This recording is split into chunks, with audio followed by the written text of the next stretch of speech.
In this video, I am going to be giving a CNC-RP setup sheet walkthrough that'll let you know everything that's on our setup sheet and where to find the important information. The goal of the setup sheet is to give you all the information you need to set up your machine properly for using CNC-RP and making your part. First, we'll just start at the first page at the start of our setup sheet. Here, you'll be able to see your part name and when you created the part. You will also get information such as the time it took to generate the part, the machine you're going to run it on, the stock material and diameter size, along with the minimum stock length.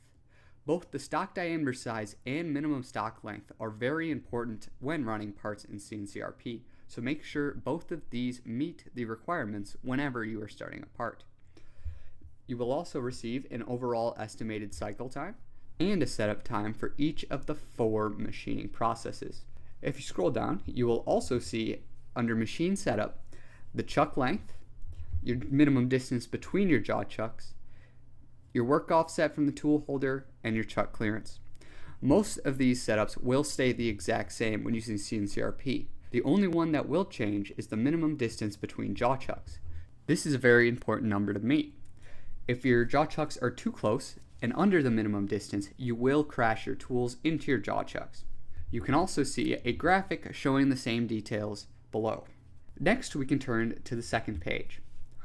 The second page first gives you some fixture support info about where your fixtures are in relation to the part. Next, you will see the tool selection criteria. This will show you the number of tools you are using for each finishing process, and it will list the tool along with its minimum length that it will be machining for this part. For instance, for our part, our hogging tool will only ever need a minimum length of 0.7. These lengths will not match out the stick-up length of your tool, but should always be under the stick-out length. If you go to the third page, you will see the tool selection information. This is another very important page for CNC-RP. Here you will see all the tools that are going to be used in your part.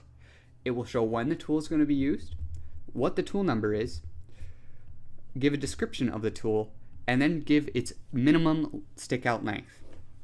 It is important that every minimum stick-out length on this part of the sheet is met. If any tool is under the stick-out length, you will crash CNC-RP. When I start a new part, I always go all the way through this list and make sure each tool meets its specific stick-out length.